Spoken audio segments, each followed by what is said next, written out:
ఓం సాయిరామ్. ఓం నమ శివాయ. శ్రీమాత్రే నమ. అమ్మ బిడ్డలందరికీ, సాయినాథుని బిడ్డలకి శివయ్య శుభరాత్రి శుభాకాంక్షలతో గొప్ప అత్యద్భుతమైనటువంటి రహస్యంతో ఈరోజు జాగరణ చేస్తున్నావు కదా బిడ్డ. ఈ చేస్తున్న సరిగ్గా నువ్వు శివరాత్రి జాగరణ చేస్తున్నావు కదూ తల్లి. ఈ సమయంలో నిన్నే వెతుక్కుంటూ వస్తున్నారు ఎవరో. వారు చెప్పే రహస్యం వింటే నువ్వు నిలువెల్లా వణికిపోతావు అంటూ సాయినాథుడు అమ్మవారు శివయ్యతో కలిసి మరి మనందరి కోసం ఈ జాగరణ చేస్తున్న సమయంలో మన కోసం ఎంతో అత్యద్భుతమైనటువంటి శుభవార్తనైతే తీసుకొచ్చారు. మరి అందరూ కూడా అమ్మవారి దయ వలన, శివయ్య దయ వలన ఎప్పుడు ఆనందంగా ఆరోగ్యంగా ఉండాలని మీరు కోరిన కోరికలన్నింటినీ అమ్మవారు బాబావారు శివయ్య తీర్చేస్తున్నారు. ఈరోజే మహాశివరాత్రి. ఈ శివరాత్రి రోజున మనం ఏది కోరుకున్నా కూడా బిడ్డ ఎవరో నిన్ను వెతుక్కుంటూ వస్తూ ఉన్నారు అని చెప్పాను కదా తల్లి. ఈరోజు మహాశివరాత్రి. ఈ శివరాత్రి పర్వదినాన జాగరణం చేస్తున్నావు కదూ. ఎంతో మంచిదమ్మా. శివయ్య ఆశీస్సులు నీ పైన ఎల్లప్పుడూ కూడా ఉంటాయి. అయితే ఈరోజు ఈ శివరాత్రి జాగరణ ముగిసిన 12 గంటల లోపే ఈ వ్యక్తి నీ ముందుకు వచ్చి నిలబడతారు. నీ కళ్ళ ముందుకు వస్తారు, నీ ఎదురుగా వస్తారు. వారు చెప్పే రహస్యం విన్నావు అంటే వెన్నులో వణుకు పుడుతుంది, గజగజలాడిపోతావు. అటువంటి ఒక రహస్యం చెప్తారు. సిద్ధంగా ఉండు బిడ్డ. అయితే ఎటువంటి పరిస్థితుల్లో కూడా నిర్లక్ష్యం చేయవద్దు, చిన్న చూపు చూడవద్దు, తోసి పుచ్చవద్దు. ఎందుకంటే ఆ వ్యక్తి చాలా చాలా ముఖ్యమైన వ్యక్తి. ఆ వ్యక్తి రాకను నువ్వు తప్పక ఆహ్వానించాల్సిందే. ఎట్టి పరిస్థితుల్లో కూడా చూసి చూడనట్టు వదిలివేసినా, పట్టించుకోకపోయినా, లేకపోతే నిర్లక్ష్యం చేసినా ఆ తరువాత బాధపడతావు. ఎందుకంటే ఆ వ్యక్తి చెప్పే సందేశం, ఆ వ్యక్తి తెస్తున్న రహస్యం అలాంటిది. నీ జీవితానికి సంబంధించినటువంటి రహస్యం, నీ జీవితానికి ఎంతో ముఖ్యమైనటువంటి అవసరమైన రహస్యం, నువ్వు తెలుసుకోవలసిన రహస్యం. జాగ్రత్తగా విను. ఎందుకంటే ఆ వ్యక్తి తెచ్చిన రహస్యాన్ని నువ్వు వినకపోయినా, ఆ వ్యక్తిని నిరాకరించినా నువ్వు నీ సాయి ఆగ్రహానికే కాదు, అమ్మవారు ఆగ్రహానికి, సాక్షాత్తు ఆ శివయ్య కోపానికి కూడా గురి కావలసి వస్తుంది. ఎందుకో తెలుసా? ఈరోజు మహాశివరాత్రి పర్వదినాన్ని సాక్షాత్తు శివయ్య కూడా ఆ మనిషిని నీ వద్దకు తీసుకురావడానికి, ఆ వ్యక్తిని ముందు నిలపడానికి ఎంతో ప్రయత్నించాడు. కానీ శివయ్య ఆజ్ఞ లేనిదే చీమ కూడా కదలదు కదా, చీమ కూడా కుట్టదు కదా. అలాంటి శివయ్య ఆదేశించారు, ఈరోజు అనుగ్రహించారు. ఆ వ్యక్తిని ముందుకు వస్తున్నాడు జాగ్రత్త అంటూ ఈరోజు ఒక నిగూఢ అర్థం దాగి ఉన్న హెచ్చరికతో కూడిన సందేశంతో వచ్చారండి. మరి ఆ మాటలు వెనుక ఉన్నటువంటి పరమార్థం తెలుసుకోవాలంటే వీడియోని ఎక్కడ కూడా స్కిప్ చేయకుండా, మిస్ చేయకుండా చివరి దాకా చూడవలసిందే. వీడియో నచ్చినట్లయితే ఖచ్చితంగా మీరు మీ ఫ్యామిలీ మెంబర్స్కి, మీ అందరికీ కూడా, భక్తులకి అందరికీ కూడా షేర్ చేయండి. మన ఛానల్ని ఫస్ట్ టైం చూస్తున్నారు, ప్లీజ్ అండి ఛానల్ని సబ్స్క్రైబ్ చేసుకుని మీ సపోర్ట్ నాకు అందించండి. అదే చేత్తో హైప్ అని కూడా వస్తుంది కదండి, దాన్ని కూడా ప్రెస్ చేస్తే నాకు ఇంకెంతో హెల్ప్ చేసిన వారు అవుతారు. అలాగే ఓం నమ శివాయ, ఓం నమ శివాయ, జై సాయిరామ్ అంటూ, శ్రీమాత్రే నమః అంటూ వీడియోలో కామెంట్ పెట్టి వీడియో అయితే చూడటం మొదలుపెట్టండి. ఈరోజు శివయ్య ఆశీస్సులు మనందరికీ దొరుకుతాయండి. మన మనసులో కోరిన కోరికలన్నిటికీ కూడా తీరుతాయి. మనసులో ఉన్న కష్టము, బాధ అన్నీ కూడా తీరిపోతాయి. ఏదైనా సరే దిక్కుతోచని, దారితోచని స్థితిలో ఉంటే ఒక దారి అనేది కనిపిస్తుంది. ఇక లేట్ చేయకుండా ఈ సందేశం తెలుసుకుందామా? ఈరోజు సందేశం ఏంటి అంటే కనుక బిడ్డ, ఇప్పుడు నువ్వు ఈ సందేశాన్ని యాదృచ్ఛికంగా చూశాను అని అనుకుంటున్నావా? ఈ వీడియోని యాదృచ్ఛికంగా ఓపెన్ చేశాను అనుకుంటున్నావా? ఏ కారణము లేకుండా ఇప్పుడే నీ మనసులో ఏదో ఒక కలవరము, లేదా ఎవరు నిన్ను నువ్వు గుర్తు చేసుకుంటున్నారా? ఒక ప్రశ్న అడుగుతున్నాను. ఎందుకు కొన్ని రోజులుగా నువ్వు ఎవరో కొత్త వ్యక్తి గురించి ఆలోచిస్తున్నావు? ఎందుకు కొన్ని సంఘటనలు ఒకే దిశగా నిన్ను తీసుకువెళ్తున్నాయి? ఇది యాదృచ్ఛికమా, లేక నీ జీవితంలో ఒక కొత్త అధ్యాయం ప్రారంభమవుతుందా? ఒక చిన్న సత్యం తల్లి, జీవితంలో ప్రతి మార్పు కూడా ముందుగా ఒక వ్యక్తి రూపంలోనే వస్తుందమ్మా. ఒక గురువు, ఒక స్నేహితుడు, ఒక భాగస్వామి, ఒక అవకాశంగా కనిపించే వ్యక్తి. ఎందుకంటే ఎవరైనా సరే నేరుగా కిందకు వచ్చి భగవంతుడు మాట్లాడాడు. మనుషుల రూపంలోనే సందేశాలను కూడా పంపిస్తూ ఉంటారు. కానీ విను, ఇది కేవలం ఈరోజే జరిగే అద్భుతం అనే మాట కాదు. ఇది ఒక లోతైన విషయం. కొన్నిసార్లు నీ జీవితంలోకి వచ్చే వ్యక్తి నీ కలల్ని నెరవేర్చడానికి కాదు, నిన్ను మార్చడానికి వస్తాడు. నువ్వు సిద్ధంగా ఉన్నావా? మరి కొత్త వ్యక్తి రావడం అంటే కేవలం ఆనందం కాదు, అది ఒక పరీక్ష కూడా కావచ్చు, ఒక అర్థం కూడా కావచ్చు, ఒక పాఠం కూడా కావచ్చు. కొన్నిసార్లు నీ జీవితంలోకి వచ్చే వ్యక్తి నీలో దాచుకున్న భయాలను కూడా బయటకు తీస్తాడు. కొన్నిసార్లు మనసులను గొప్పదానికి గుర్తు చేస్తాడు. ఎందుకు అంటే ఎందుకు ఈ సమయంలో నీ కోసం ఈ జాగరణ చేసే సమయంలో నీ ముందుకు ఈ సందేశం శివయ్య పంపించాడు అని నువ్వు గనక ఆలోచిస్తే నువ్వు ఒక మార్పు దశలో ఉన్నావు కనుకనే నువ్వు గమనించావా తల్లి? పాత అలవాట్లు ఇక్కడ మారిపోతూ ఉన్నాయి. పాత అలవాట్లు నీకు బోరు అనిపిస్తూ ఉన్నాయి. పాత సంబంధాలు దూరం అవుతూ ఉన్నాయి. పాత ఆలోచనలు పనిచేయడం లేదు, మానేసే. ఇది ముగింపు కాదమ్మా, ఇది ఒక సిద్ధత. ఒక వ్యక్తి ఎన్నో సంవత్సరాలుగా ఒంటరిగా పోరాడాడు. అతను అనుకున్నాడు నేనే నా జీవితానికి సరిపోతాను అని. ఒకరోజు అతని జీవితంలో ఒక సాధారణ వ్యక్తి వచ్చాడు. ఆ వ్యక్తి అతనికి పెద్ద సహాయం చేయలేదు, కానీ కేవలం ఒకే ఒక మాట అన్నాడు, నువ్వు ఒంటరిగా ఉండవలసిన అవసరం లేదు, అది చాలు. అతని జీవిత దశ మారిపోయింది. ఎలా పనిచేస్తాను అద్భుతాలు అంటే, శివయ్య చేసే అద్భుతాలు ఎక్కువగా ఎలా ఉంటాయంటే, ఒక అపరిచితుడి పాట, ఒక అనుకోని ఫోన్ కాల్, ఒక చిన్న పరిచయం, ఒక సరైన సమయంలో కలిసిన ఒక వ్యక్తి చిన్నగా కనిపిస్తాయి, కానీ ప్రభావం గొప్పగా ఉంటుంది. ఇప్పుడు నీకు ఒక ప్రశ్న తల్లి, నీ జీవితంలో ఇటీవల ఎవరైనా కొత్తగా ప్రవేశించారా? ఎవరైనా పరిచయం అయ్యారా? ఎవరైనా ఒక పాత వ్యక్తి మళ్ళీ కనెక్ట్ అయ్యారా? లేక నువ్వు ఎవరో గుర్తు చేసుకుంటూ ఉన్నావా ఎవరినో? ఇది కేవలం భావన కాకపోవచ్చు, ఇది ఒక సంకేతమైన కావచ్చు. కానీ జాగ్రత్త బిడ్డ, ప్రతి కొత్త వ్యక్తి నీ జీవితానికి వరం కాదు కదా. కొంతమంది నీ బలాన్ని పరీక్షించడానికి వస్తారు, కొంతమంది నీ విలువను గుర్తు చేయడానికి వస్తారు, కొంతమంది నిన్ను పైకి లేపడానికే వస్తారు. అందుకే గుర్తుంచుకో, నీకు పంపిన వ్యక్తి జీవితానికి గందరగోళం చేయడమ్మా, నీ జీవితాన్ని స్పష్టం చేస్తాడు. ఈ వీడియో ముగిసేసరికి నువ్వు ఒక విషయం క్లియర్గా తెలుసుకుంటావు తల్లి. నీ జీవితంలోకి వచ్చే వ్యక్తి ఎలా గుర్తించాలి, ఎలా స్వీకరించాలి, ఎలా జాగ్రత్తగా ఉండాలి, మరియు ఈ పరిచయాన్ని నీ జీవితానికి ఆశీర్వాదంగా మార్చుకోవాలి. నువ్వు ఒక విషయం గమనించావా? నీ జీవితంలో నిజంగా ప్రభావం చూపిన వ్యక్తులు అంత గొప్పగా ఎంట్రీ ఇవ్వలేదు, వాళ్ళు అంత ఇదిగా రాలేదు, వాళ్ళు గొప్పగా హామీలు కూడా ఇవ్వలేదు, కానీ వాళ్ళు నీలో ఏదో మార్పు తీసుకొచ్చారు. ఒకటి, వారు నిన్ను శాంతి కలిగిస్తారు. పంపిన వ్యక్తి శివయ్య నీ హృదయంలో గందరగోళం కాదమ్మా, ఒక శాంతి కలిగిస్తాడు.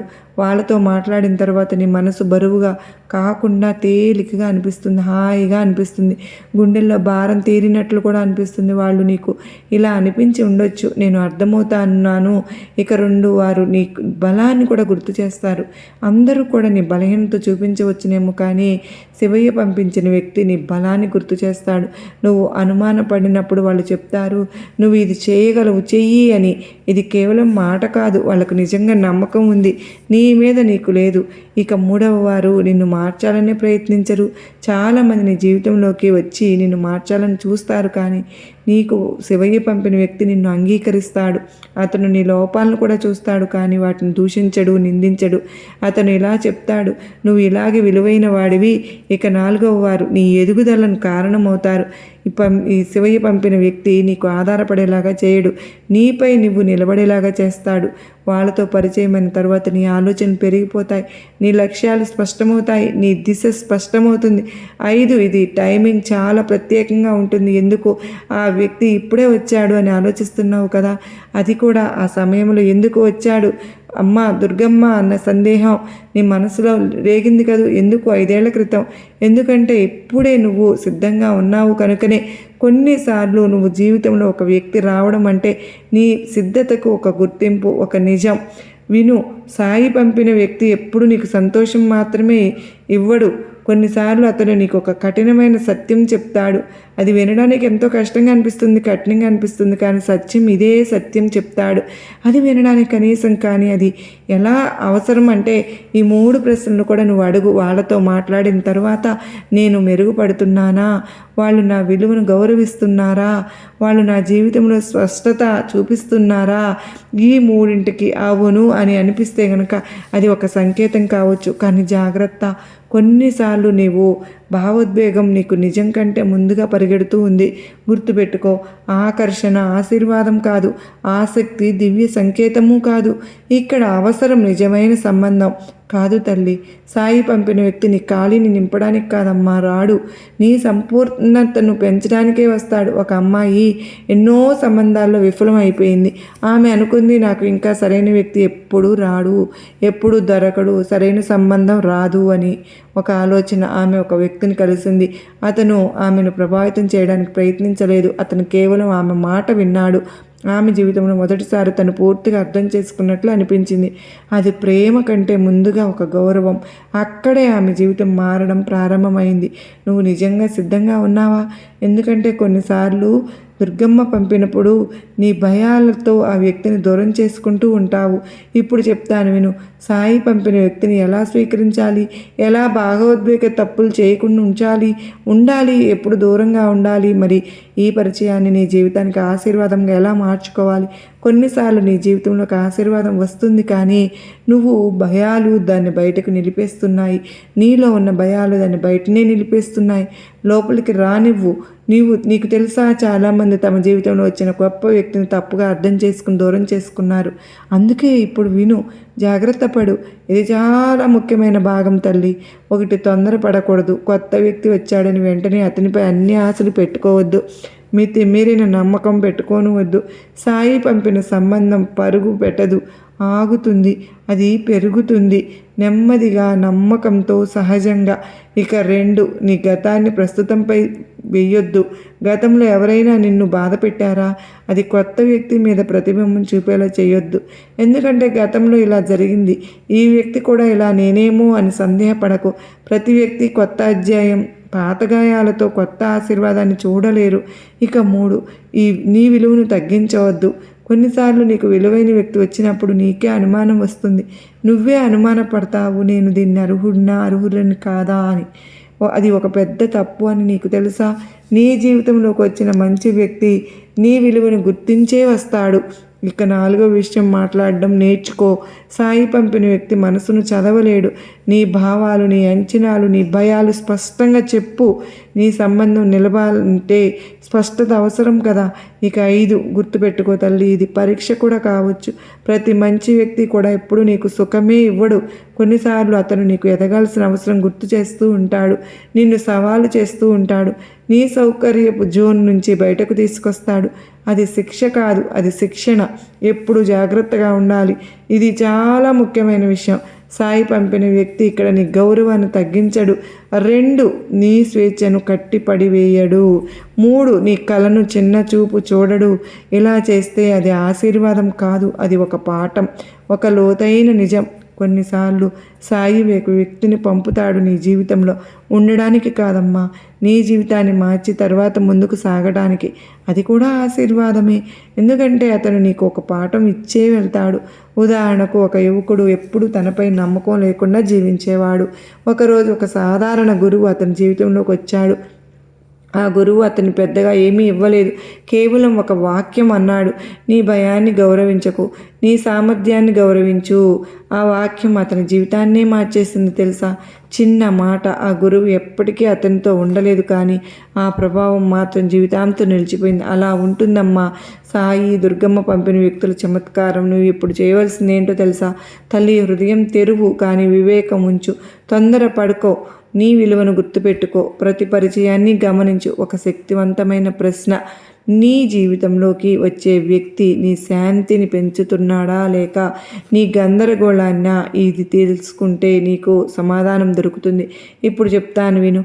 ఎందుకు కొందరు సరైన వ్యక్తిని కోల్పోతారు అంటే, దుర్గమ్మ పంపిన సంకేతాలను ఎలా గుర్తించాలి, మరియు ఈ పరిచయంని విధిని ఎలా మార్చగలదు.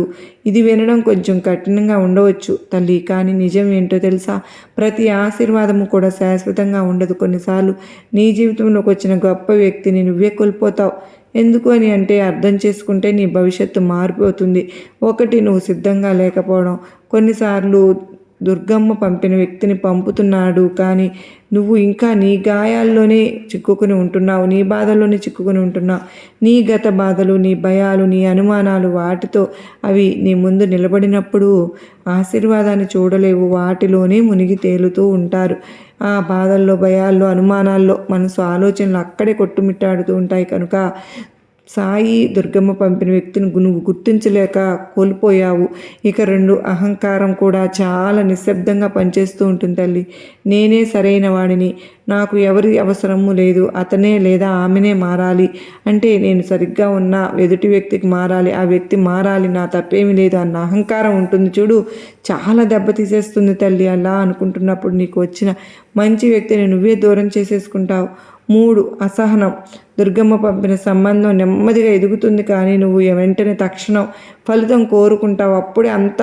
ఎప్పుడే జరిగిపోవాలి, అప్పుడే క్లియర్ అయిపోవాలి, ఆ క్షణమే జరిగిపోవాలి, ఏదేమైనా సరే కమిట్ అయిపోవాలి, ఇప్పుడే నిర్ణయం కావాలి అనుకుంటావు. అసహనం అనేక మంది సంబంధాలను ఎరగొట్టింది తెలుసా, దూరం చేసింది తెలుసా, పాడు చేసింది తెలుసా. 4 సంకేతాలు నువ్వు పట్టించుకోకపోవడం అంటే జీవితంలో కొన్ని చిన్న సంకేతాలు ఉంటాయి. ఒక మాట, ఒక చూపు, ఒక సంఘటన, ఒక అనుభూతి. ఇవి సాధారణంగా కనిపిస్తాయి, కానీ అవే దారి చూపే సూచనలు అవుతాయి. తల్లి, నువ్వు వాటిని నిర్లక్ష్యం చేస్తే నువ్వు వచ్చిన అవకాశాన్ని కోల్పోతావు. ఇక 5 భయం. ఇది పెద్ద కారణం. నీకు నిజంగా మంచి వ్యక్తి వచ్చినప్పుడు నువ్వే భయపడతావు. ఇది నిజమా, ఇది నిలుస్తుందా, ఈ బంధం నిలబడుతుందా, ఇది కూడా పోతే ఆ భయంతో నువ్వే దూరమైపోతావు. ఒక లోతైన సత్యం, కొన్నిసార్లు సాయి అమ్మవారు పంపిన నీ జీవితంలోకి ఉండడానికి కాదమ్మా, నీకు నేర్పడానికి వస్తాడు. అతను నీకు చూపిస్తాడు నీ విలువ ఎంత ఉందో, నువ్వు ఎంత ప్రేమించగలవో, నువ్వు ఎంత బలంగా మారగలవో అతను చెప్పి వెళ్ళిపోతాడు. కానీ నువ్వు మారిపోతావు. ఎలా కోల్పోకుండా ఉంటావు అది పెట్టుకో. కృతజ్ఞత ఉంచు, స్పష్టంగా మాట్లాడి నిర్ణయం తీసుకో. త్వరగా నిర్ణయాలు తీసుకోవద్దు. నీ గాయాలను గుర్తించు, వాటిని నయం చేయి. గౌరవం ఉన్న చోటే నువ్వు నిలుస్తావు. ఇక్కడ ఒక ఉదాహరణ చెప్తాను చూడు తల్లి. ఒక యువతి జీవితంలో ఒక నిజాయితీ గల ఒక వ్యక్తి వచ్చాడు. ఆమెకు అతను నచ్చాడు, కానీ ఆమె గతం ఆమెను వెంటాడింది. అతను ఆమెను ప్రేమించడానికి ప్రయత్నించినప్పుడల్లా కూడా ఆమె అనుమానపడింది. కొన్ని నెలల తరువాత అతను దూరమయ్యాడు. కొన్నేళ్ల తర్వాత ఆమె గ్రహించింది, సమస్య అతనిలో కాదు, తనలోనే ఉంది అని. ఆమె తరువాత మారింది, తనని తను నయం చేసుకుంది, తనను తను మార్చుకుంది. ఈ జాగరణ చేస్తున్న సమయంలో నీకు అమ్మవారు శివయ్య పంపించినటువంటి ఆ వ్యక్తి అలాంటి ఒక మంచి వ్యక్తిని కోల్పోయింది. అయినా తర్వాత వచ్చిన సంబంధం ఆమెకు నిలిచింది. ఎందుకంటే ఆ మార్పు ఆమెలో మొదలైంది కదా. ఇప్పుడు విను తల్లి, నీ జీవితంలోకి ఎవరో వచ్చి ఉంటే ఈ ప్రశ్నలు అడుగు. నేను భయంతో స్పందిస్తున్నానా, లేక ప్రేమతోనా? నేను రక్షించుకోవడానికా, ప్రయత్నం అసలు ఎదగాలనా? ప్రయత్నమా? సంకేతాలను ఎలా గుర్తిస్తావు? ఆ వ్యక్తి వచ్చిన తర్వాత నీ జీవితం స్పష్టం అవుతుందా? నీ లక్ష్యాలు మరింత క్లియర్ అవుతున్నాయా? నీలో మంచి మార్పు వస్తుందా? అవును అనిపిస్తే అది ఒక దిశ కావచ్చు. ఇప్పుడు చివరి మరియు అత్యంత శక్తివంతమైన విషయం చెప్తాను, జాగ్రత్తగా విను బిడ్డ. ఈ పరిచయాన్ని విద్యను ఎలా మార్చగలదు అంటే, నువ్వు ఎలా సిద్ధంగా ఉండాలి మరియు నిజమైన అదృష్టం అంటే ఏంటి, మొత్తం సందేశంలో నువ్వు విషయం ఆలోచిస్తూ ఉన్నావు కదూ. జీవితంలో నిజంగా ఎవరు వస్తారా, రానున్నారా, ఇది నిజమేనా బాబా, దుర్గమ్మ అంటూ అడుగుతూ ఉన్నావు. అద్భుతం అంటే ఏమిటో ఒక కొత్త వ్యక్తి రావడం మాత్రమే కాదమ్మా, అద్భుతం అంటే నువ్వు మారడం. అసలు రహస్యం ఇదే. నీ జీవితంలోనికి వ్యక్తులను పంపినా కూడా, కానీ ఆ వ్యక్తి నీ జీవితాన్ని మార్చేది కాదు, నీ స్పందన మార్చుతుంది. ఒక గంభీరమైన నిజం, నీ జీవితంలోకి వచ్చే ప్రతి వ్యక్తి కూడా 3 పాత్రల్లో ఒకటిగా ఉంటాడు. ఆశీర్వాదం, పాఠం, అర్థం. ఆశీర్వాదం నీతో పాటు నడిచే వ్యక్తి ఆ పాఠం కొంతకాలం ఉండి ఒక విలువైన అనుభవాన్ని ఇచ్చి వెళ్తుంది. ఇక అర్థం నీ లోపాలను, నీ గొప్పతనాన్ని చూపించే వ్యక్తి. విధి ఎలా మారుతుంది? ఒక వ్యక్తి నీ జీవితంలోకి రావడం వల్ల నీ దిశ మారవచ్చు. నువ్వు కొత్త లక్ష్యాన్ని కూడా ఎంచుకోవచ్చు. నువ్వు నీ విలువను గుర్తించవచ్చు. నువ్వు నీ భయాలను ఎదుర్కొన్నప్పుడు అక్కడే విధి మారిపోతుంది. విధి అంటే ముందే రాసిన కథ కాదు. నీ నిర్ణయాల్లో, నీ స్పందనలో, నీ ఎదుగుదల అదే విధిగా సిద్ధంగా ఉండడమే అద్భుతం. నువ్వు చేయవలసింది ఏంటో తెలుసా? నీ మనసును శుభ్రం చేయి, పాత గాయాలను నయం చేసుకో, నీ విలువను నువ్వు గుర్తించు, గౌరవం ఉన్న చోటే నువ్వు నిలువు. ప్రేమను భయంతో కలపవద్దు. అప్పుడు నీ జీవితంలోకి ఎవరు వచ్చినా కూడా నువ్వు కోల్పోవు. ఒక శక్తివంతమైన కథ బిడ్డ. ఒక మనిషి ఎప్పుడూ కూడా ఎదుటివారిని నిందించేవాడు. నాకు సరైన వ్యక్తి దొరకలేదని ఒకరోజు అతను గ్రహించాడు. సమస్య వ్యక్తుల్లో కాదు, తన సిద్ధతలో ఉంది, తనలో ఉంది, ఆలోచనలో ఉంది. అతను తను తాను మార్చుకున్నాడు, తన గాయాలను నయం చేసుకున్నాడు, తన విలువను అర్థం చేసుకున్నాడు. కొన్ని నెలల తర్వాత ఒక వ్యక్తి అతని జీవితంలోకి వచ్చింది. ఈ వ్యక్తి ఈసారి అతను భయపడలేదు, అతను గౌరవించాడు, అతను నమ్మాడు. అది తెలిసింది నిజమైన సందేశం. ఈరోజు అద్భుతం జరుగుతుందని ఎవరు హామీ ఇవ్వలేరు, కానీ నువ్వు సిద్ధంగా ఉన్నప్పుడు మాత్రం ప్రతిరోజు ఒక అవకాశం నీకు ఏదో ఒక వ్యక్తి రూపంలో పంపుతూనే ఉంటాను, కానీ వ్యక్తిని ఆశీర్వాదంగా మార్చేది మాత్రం నీ జ్ఞానం. చివరి ప్రశ్న, ఈ వీడియో చూస్తున్న ఈ క్షణంలో నీ జీవితంలోకి ఎవరైనా వచ్చి ఉంటే నువ్వు సిద్ధంగా ఉన్నావా, లేక ఇంకా నీ గాయాలతోనే మాట్లాడుతూ ఉన్నావా? ముగింపు నా సందేశం తల్లి, నీ జీవితంలో వచ్చే వ్యక్తి అందంగా నమ్మవద్దు, కానీ భయంతో దూరము చేయవద్దు. ప్రేమకు ముందు గౌరవం ఉంచు, భావోద్వేగానికి ముందు వివేకం ఉంచు. అప్పుడు నీ జీవితంలో వచ్చే ప్రతి పరిచయం కూడా నీ ఎదుగుదలకు కారణమవుతుంది. గుర్తుంచుకో, అద్భుతం అంటే బయట నుంచి వచ్చే వ్యక్తి కాదు, నీ లోపల జరిగే మార్పు. నీ సిద్ధత, నీ స్పష్టత, నీ శాంతి. నీ జీవితంలోకి వచ్చే వ్యక్తిని ఎదురు చూడకు, నీ జీవితానికి సరిపోయే వ్యక్తిగా నువ్వే మారిపో. ఇదే ఈరోజు ఈ దుర్గమ్మ నీకు తీసుకొచ్చిన సందేశం బిడ్డ. చెప్పాను కదా, మాట ఇచ్చాను కదా, ఈరోజు మహాశివరాత్రి పర్వదినమున జాగరణ చేస్తున్నావు తల్లి. ఈ జాగరణతోనే నీ జీవితంలో ఒక మేల్కొలుపు జరుగుతుంది అని నీలో ఒక మేల్కొలుపు జరుగుతుందని నువ్వు మేల్కుంటావు అని, నీకోసం ఒక వ్యక్తి వస్తాడని, నీకోసం ఒక రహస్యం తెస్తాడు అని, ఆ రహస్యం విన్నావు అంటే వెన్నులో వణుకు వస్తుంది అని, నీ జీవితం పూర్తిగా మారిపోతుందని చెప్పాను. పాటించానా, నిలబెట్టుకుంటున్నానా తల్లి? ఆ వ్యక్తి బయట నుంచి వచ్చినా రాకపోయినా ముందు నువ్వు మారాలి. నువ్వు సిద్ధంగా ఉండాలి అన్నిటికీ అనుమతించడానికి, అన్నింటిని ఎదుర్కోవడానికి, ఏది వచ్చినా ఎదురెళ్ళడానికి. ప్రతి ఒక్కదాన్ని పరీక్షలాగా, పోటీలాగా తీసుకుని నేను చేయగలను అన్న ధైర్యంతో నిలబడడానికి ముందు నువ్వు సిద్ధపడు. ఆ తర్వాత నీ జీవితమే మారిపోతుంది. కష్టం ఉండదు, కన్నీళ్లు ఉండవు. ఏ సమస్య వచ్చినా దాన్ని ఎదుర్కోవాలి అన్న ఒక ఆలోచన వెంటనే చక్కగా నీ మెదడులో మెరిసిపోతుంది. దాన్ని చిటికలో పరిష్కరించేస్తావు. లేదు, నా వల్ల కాదు, ఏమీ కాదు, నాకు చేత కాదు, నాకు ఎవరు తోడు లేరు, నేను ఇలా ఒంటరిగా నేను కన్నీళ్ళతో బతకాల్సిందే, నేను బాధలతో బతకాల్సిందే, నేను కష్టాలతో కుమిలిపోవాల్సిందే అంటూ కుమిలిపోతున్నావా? లేదా నిన్ను నువ్వు మార్చుకొని, నిన్ను నువ్వు సిద్ధం చేసుకుని పరిస్థితులకు ఎదురెళ్ళి జీవితాన్ని మార్చేస్తావా? అవకాశం నీకే ఇస్తున్నా. ఈ జాగరణ చేసే రోజు, ఈ మహాశివరాత్రి పర్వదినాన రాత్రంతా ఆలోచించుకో. నీ శక్తి మారుతుంది, నీలో ఉన్న ఆత్మస్థైర్యం మారుతుంది. ప్రయత్నించి చూడు తల్లి, జీవితం ఎంత అద్భుతంగా మారుతుందో అంటూ అమ్మవారు అయితే ఈరోజు ఒక అత్యద్భుతమైనటువంటి సందేశం మన ముందుకైతే వచ్చారు కదండి. ఈ వీడియో మీకు నచ్చింది కదూ? నిజంగా నచ్చింది అనుకున్న వారు ప్రతి ఒక్కరూ కూడా ఈ శివరాత్రి, మహాశివరాత్రి పర్వదినాన ఇక్కడ ఓం నమ శివాయ అని కామెంట్ పెట్టండి. మీ హ్యాపీనెస్ను షేర్ చేసుకోండి. మరి అంత మాత్రమే కాదండి, ఈరోజు రాత్రి జాగరణ చేస్తూ ఉన్న సమయంలో మీకు వచ్చిన అనుభవాలను కామెంట్ సెక్షన్లో షేర్ చేసుకోండి. తప్పకుండా ఆ శివయ్య ఆశీస్సులు మనందరిపైన ఉంటాయండి. ఖచ్చితంగా మనం గమనించుకోవాలి, కానీ అవన్నీ కూడా మనం ప్రతి ఒక్కటి కూడా అనుభవించి అనుభూతిని చెందుతాం. మీరందరూ కూడా శివరాత్రి శుభాకాంక్షలు మరొక్కసారి తెలియజేసుకుంటూ సర్వేజన సుఖినో భవంతు.